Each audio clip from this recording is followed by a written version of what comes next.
खबर से शुरुआत करेंगे जिस पर आज निगाहें टिकी हुई हैं। मतदान की प्रक्रिया बढ़ चुकी है और बीएमसी चुनाव के दौरान वोटिंग के बीच सियासी बयानबाजी भी तेज हो गई है। एमएनएस प्रमुख राज ठाकरे ने मतदान प्रक्रिया पर सवाल उठा दिया और कहा कि मतदाताओं की उंगली पर लगाई जा रही स्याही आसानी से मिट रही है और हैंड सैनिटाइजर से भी स्याही के निशान हट रहे हैं, जो गंभीर चिंता का विषय है। देखिए, वहीं उद्धव ठाकरे ने चेतावनी दी कि अगर चुनाव आयोग ने इस मुद्दे पर ध्यान नहीं दिया तो वो इलेक्शन कमीशन कार्यालय के बाहर धरने पर बैठेंगे।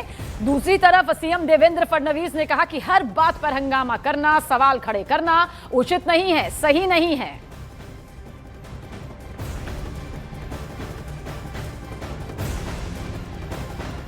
तो देखिए, आज ये चुनाव हो रहे हैं, मतदान की ये प्रक्रिया यहां पर चल रही है, लेकिन इस बीच इस सियासी बयान ने कई सवाल खड़े कर दिए हैं और राज ठाकरे ने साफ तौर पर कहा कि जो स्याही के निशान उंगली पर लगाए जा रहे हैं मतदान देने के बाद, वो बहुत आसानी से मिट रहे हैं, हैंड सैनिटाइजर से भी वो मिट रहे हैं।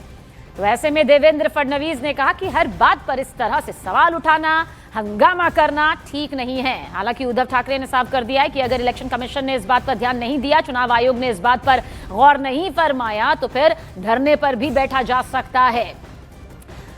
आज चुनावी प्रक्रिया देखिए इस वक्त सुबह से ही जारी है, जो अभी आगे चलने वाली है। और पिछले 4 घंटों का जिक्र करें तो 17% का ये मतदान यहाँ पर हुआ है, लेकिन इस बीच सियासी बयानबाजी सामने आ चुकी है। कल नतीजों का दिन है, सभी सीटों पर जो आज मत डाले गए हैं उसकी गिनती कल हो जाएगी और अमूमन दिन तक वो तस्वीर भी साफ हो जाएगी। लेकिन इस बीच राज ठाकरे का ये गंभीर संगीन आरोप सामने आ गया है। मला कळवण्यात आलं की वोटरची शाई पुसली जाते। मला असं वाटतं निवडणूक आयुक्त हे पगार कसला घेतात ह्याचाही आता खुलासा झाला पाहिजे आणि निवडणूक आयुक्तांवरती एक बंधन पाहिजे की 365 दिवस 5 आता या तर 4 वर्ष म्हणजे एकूण पाहिलं तर महापालिका निवडणुका। देखिए, अभी मैंने ये मार्कर मेरे को लगाया हुआ है, अब इसको मिटा के दिखाइए। देखिए कहीं मिट रहा है, देखिए आपके सामने कर रहा हूँ, कहीं मिट रहा है। ऐसा है कि हो सकता है कि किसी का इसके ऊपर ऑब्जेक्शन हो, इलेक्शन कमीशन ने देखना चाहिए और कुछ इस्तेमाल करना है तो करना चाहिए। मैं तो बोलता ऑयल पेंट करना है तो ऑयल पेंट करिए, चुनाव निष्पक्ष होने चाहिए। लेकिन हर चीज़ पर इस प्रकार से इशू तैयार करके मानो हमारे जो लोकतांत्रिक संस्थाएं हैं उन संस्थाओं के ऊपर एक प्रकार से प्रश्न चिन्ह निर्माण करना ये गलत बात है। और हमारे सहयोगी विवेक गुप्ता हमारे साथ मौजूद है। विवेक, हालांकि अब तक तो हम मतदान से जुड़ी उन तस्वीरों पर गौर कर रहे हैं जिसमें आम से लेकर खास तक चाहे बॉलीवुड की हस्तियां हो, राजनीतिक हस्तियां हो, सब मतदान के लिए पहुंची हुई हैं।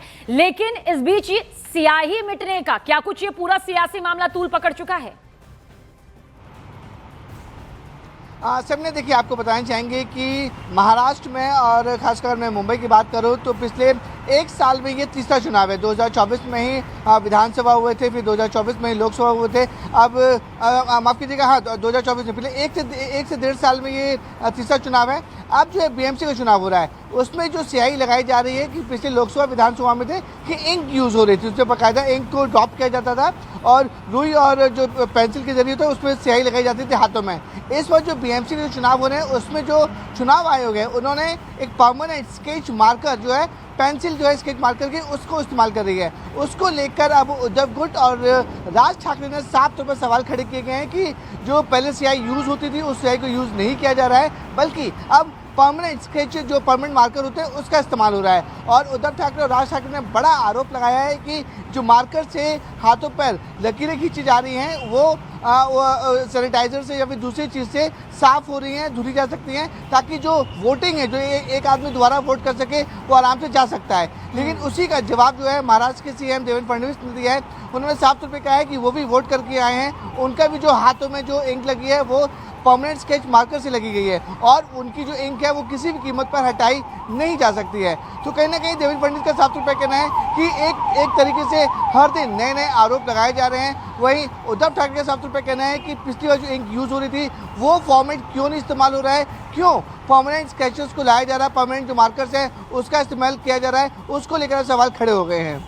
और उद्धव ठाकरे ने साफ तौर पर कहा है कि अगर इस पर चुनाव आयोग ने ज़्यादा कुछ कार्रवाई नहीं की तो वो चुनाव आयोग के दफ्तर में जाकर जो उनके कार्यकर्ता है वो धरना प्रदर्शन करेंगे। तो स्याही पर जो सियासत हो रही है उसे लेकर पूरी जानकारी देते हुए हमारे सहयोगी विवेक, बहुत बहुत शुक्रिया विवेक इस जानकारी के लिए।